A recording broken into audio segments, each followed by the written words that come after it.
मैं हूं आलिया, आप देख रहे हैं ब्रेकिंग बैरियर्स। आज बीबीसी उर्दू के एक कॉलम पर बात करेंगे। एक जायज़ा पेश किया उन्होंने, एक रिपोर्ट पेश की है और ये जायज़ा पेश किया गया है भारत के बढ़ते हुए असर व रसूख पर। लेकिन क्योंकि जब हम इस खत्ते की बात करते हैं, इस रीजन की बात करते हैं, तो इसमें जितने भी और दीगर कंट्रीज़ हैं हम उनसे भी कंपैरिजन करते हैं और हम चाहें या ना चाहें, सही है या नहीं है, लेकिन हम कंपैरिजन करते हैं अपना। तो जो हम कंपैरिजन करते हैं वो गलत नहीं होता। कैसे, ये मैं बात क्यों कह रही हूँ भला? उसकी वजह ये है कि जो बड़े बड़े मीडिया आउटलेट्स हैं, बड़ी बड़ी मीडिया ऑर्गेनाइजेशंस हैं दुनिया की, जैसे कि बीबीसी उर्दू की जब हम बात करें तो वो भी इसमें कंपैरिजन करते हुए नज़र आ रहे हैं। बल्कि इससे पहले मैंने आपको द गार्डियन में एक जो आर्टिकल पब्लिश हुआ था उसमें भी मैंने आपको बताया था कि चाइना और इंडिया का कैसे कंपैरिजन किया गया था। लेकिन बीबीसी उर्दू इसमें एक कंपैरिजन, आप इसको कह सकते हैं, एक कंपैरेटिव स्टडी कह सकते हैं, जिसमें उन्होंने कहा है कि क्या पाकिस्तान को फ़िक्रमंद होने की ज़रूरत है। ये उनके आर्टिकल का दूसरा हिस्सा है, यानी जो उनका दूसरा सेंटेंस है। पहला सेंटेंस उनका ये है कि इंडिया की इंटरनेशनल लेवल पर जो रिस्पॉन्सिबिलिटीज़ हैं और जो इन्फ्लुएंस है वो इंक्रीज़ हो रहा है, वो बढ़ता चला जा रहा है। तो क्या इस बिना पर पाकिस्तान को फ़िक्रमंद होने की ज़रूरत है? ये है एक कंपैरेटिव स्टडी, इसलिए मैंने इसको बोला। यानी कि पूरी दुनिया में जो है, जब आप फॉरेन अफेयर्स पे बात करते हैं, जब आप इंटरनेशनल अफेयर्स पे बात करते हैं, तो आप ख़ास तौर पर जिस रीजन में आप होते हैं उस रीजन की कोई भी खबर होगी, चाहे वो आपके किसी भी कंट्री की हो, तो उस पर आप बात करेंगे और आपको बात करना चाहिए। जैसा मैंने आपको बताया कि किस तरीके से इस तरह के जायज़े पेश होते रहते हैं। तो जनाब, मैं आपको अब ये बताती हूँ कि इसमें जो बात की गई है उसमें किस बिना पर ये बात की गई है। और वैसे तो ये बहुत तवील आर्टिकल है और आप जाके यहाँ पे बीबीसी उर्दू की वेबसाइट पर पढ़ सकते हैं।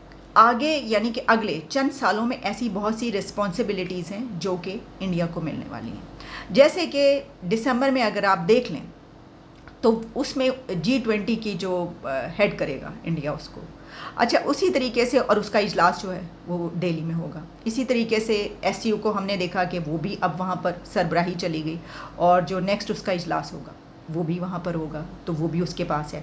इसी तरीके से दिसंबर में कहा जा रहा है कि यूनाइटेड नेशंस की जो सलामती कौंसिल की प्रेसिडेंसी है वो भी इंडिया को मिलने वाली है। G7 में जो है वो भी शामिल होने की बात की जा रही है भारत के। और अगर ऐसा हुआ तो ये भी कहा गया है कि ये ग्रुप जो है वो G8 बन जाएगा। जो SCO में के अलावा ये भी हमें पता है कि हम इस पे बात भी कर चुके हैं कि दुनिया की 5वीं बड़ी इकोनॉमी बनकर सामने आ चुका है और UK को बीट कर चुका है। फिर ये भी कि वहाँ का जो एक वहीं का बंदा है कि जो दुनिया का दूसरे नंबर का अमीर तरीन आदमी भी बन चुका है। ये सब अपनी जगह पर। अच्छा, फिर आप ये देखिए कि अगर जब आप इस तरह की आपको रिस्पॉन्सिबिलिटीज़ मिलती हैं और आपके कंधों पर ये आते कि अब आपने ये फ़राइज़ अंजाम देने, तो इससे मज़ीद भी अपॉर्चुनिटीज़ निकल आती हैं। अब देखें ना, जब हम ये बात करते हैं G20 की इस तरीके से, तो उसमें दुनिया के 20 ताकतवर तरीन ममालिक हैं। वो सिर्फ नाम नहीं है, उसमें दुनिया की 20 बहुत इन्फ्लुएंशियल कंट्रीज़ हैं। तो वो फिर आप जो हैं जब उसकी वो कर रहे होते हैं तो आपके पास एक बहुत बड़ा ये मार्जिन होता है, आप उस पर कुछ भी जो है वो अपनी बात मनवाते हैं, कर सकते हैं। सिफारतकारी का जो मैदान है वो आपके पास खुला पड़ा होता है, आप जो करना चाहें उसमें, अगर आप अच्छे आपके पास है टीम तो आप कर सकते हैं। और जो कि है, ये तो सब मानते हैं ना कि जो सिफारतकारी की टीम इंडिया के पास है तो वो तो कमाल की है, वो किस तरीके से अपनी बात को आगे लेकर जाते हैं और मनवाते हैं।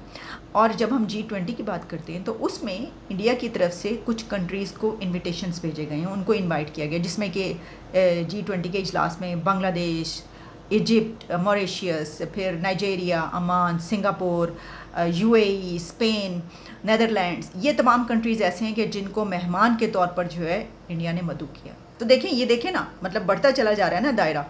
आपकी जो लिमिटेशंस हैं वो फिर ख़त्म होती चली जा रही हैं। आप एक तरफ तो वो 20 कंट्रीज़, उसके अलावा फिर आप जिनको इनवाइट कर रहे हैं वो भी, उनसे भी आपके ताल्लुकात बढ़ते चले जा रहे हैं। जिस तरह क्वाड की हम बात करते हैं, हम और इस तरह के ग्रुप्स की बात करते हैं जिसमें कि पाकिस्तान शामिल नहीं है लेकिन भारत जो है वो शामिल है। तो इसका जब हम ये सब देखते हैं तो इसका आप ये समझ सकते हैं कि इसमें सबसे ज़्यादा अहम रोल जो प्ले किया जाता है वो क्या होता है कि आपकी सिफारत करी।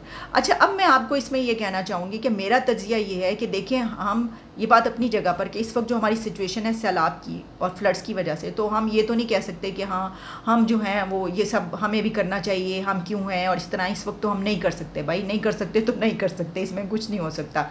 और फिर ये जो बात की जाती है भाई गरीब मुल्क है तो क्या करें, छोटा मुल्क है तो क्या करें, मैं कहती हूँ सब ना करें, लेकिन हम ये तो कर सकते हैं कि हम अपनी सिफारतकारी बेहतर करें।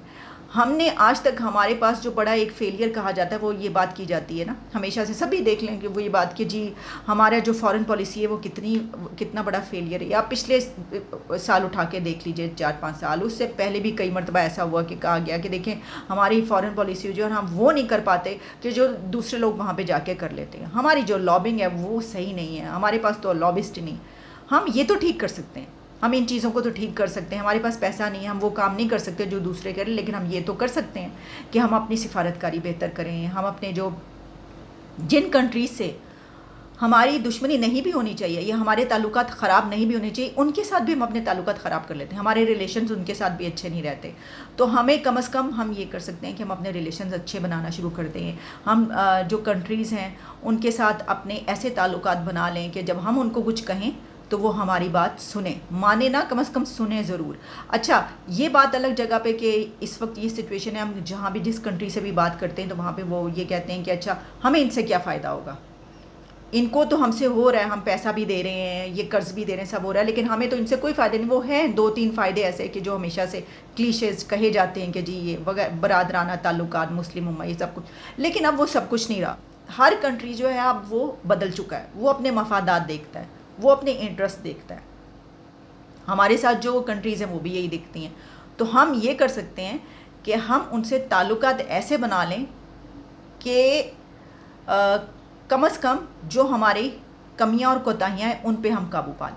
तो ये अलग बात है कि जी जाहिर है कि जो दुनिया की बड़ी 5वीं इकॉनमी बन चुकी है, हम उसका मुकाबला नहीं कर सकते। वैसे तो बात ये है कि हम क्यों नहीं किया, हमने, सवाल तो ये भी है। अच्छा, फिर मैं ये भी देख रही थी, खबर आ रही थी, और वो खबर ये कि जनाब जो पाकिस्तान है उसने बांग्लादेश की तरफ से जो एड सपोर्ट की ऑफ़र की गई थी वो उसने डिक्लाइन कर दी, उसको रिजेक्ट कर दिया। अब इसकी कुछ जो है वो डिटेल्स ऐसी है जिसमें बताया गया है कि जैसे कि जो बांग्लादेश है उसकी तरफ से कोई 14 मिलियन टका इसकी ऑफ़र की गई थी कि भाई फ्लड्स की वजह से पूरी दुनिया दे रही है तो हम भी आपको दे रहे हैं।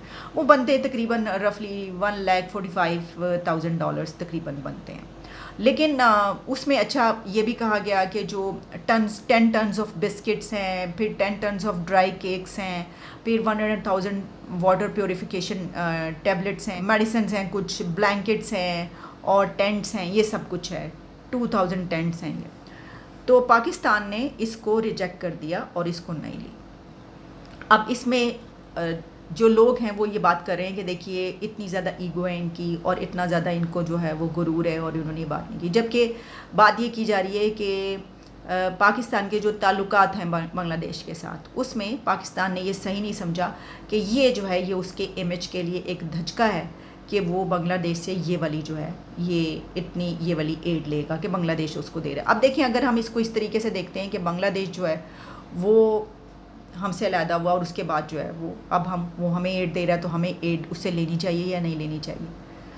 तो हम ये नहीं देख रहे हैं कि वो हमसे कितना आगे निकल गया, हम ये नहीं देख रहे कि उसकी इकॉनमी हमसे कितनी बेहतर हो गई। हमें तो फिर ये भी देखना चाहिए। और एड लेना ना लेना अलग बात, यानी आप नहीं ले रहे या आप ले रहे हैं वो एक अलग चीज़ है। आपके पास पूरी दुनिया से एड आ गई, पूरी दुनिया इतना पैसा दे रही है, इतना सब कुछ दे रही है, तो आप कहेंगे अब हमें लेने की क्या ज़रूरत है इनसे। एक तो ये कि ताल्लुकात जो हैं वो इसी तरीके से बेहतर हो सकते हैं कि आप उनको ज़रूरत पड़े तो हम एड फराहम करें, वो ले लें, और अगर हमें ज़रूरत पड़ती है वो एड फराहम कर रहे हैं तो हम ले लें। इसी तरीके से ताल्लुकात अच्छे हो सकते हैं। हो सकता है कि हमारी तरफ से एड दी जाए तो वो भी रिजेक्ट कर दे, वो भी ना लें, ऐसी पॉसिबिलिटी भी है क्योंकि ताल्लुकात ऐसे ही हैं। लेकिन इसी तरीके से अच्छे हो सकते हैं, एक तो ये बात। और जहाँ पे ईगो की बात है वो भी हो सकती है कि कहीं ना कहीं जो है ये चीज़ रहती है। लेकिन हमारी इसमें सबसे बड़ी जो चीज़ है जो मैं कहना चाह रही हूँ, जो टॉपिक है हमारा, उसके मुताबिक कि हमने देखें जो हमें तो देखना चाहिए था ना कि इस वक्त हमें भी उनकी तरह तरक्की कर रहे होना चाहिए था, हम वो नहीं कर पाए।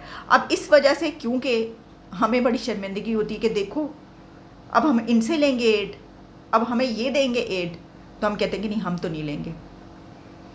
तो हमें अपनी सिफारतकारी को और हमें डिप्लोमेसी को और हमें अपनी फ़ॉरेन पॉलिसी को, मेरा ख्याल है कि ज़रा थोड़ी और डायरेक्शंस पर ले जाने की ज़रूरत है। जायज़ा पेश हुआ है, ये जो रिपोर्ट पेश हुई है, कंपैरेटिव स्टडी है, उसमें ये बताया गया है कि आगे अगले 1-2 सालों में भी जो इन्फ्लुएंस है वो आपके नेबर्स का बढ़ रहा है, आपका नहीं बढ़ता हुआ नज़र आ रहा।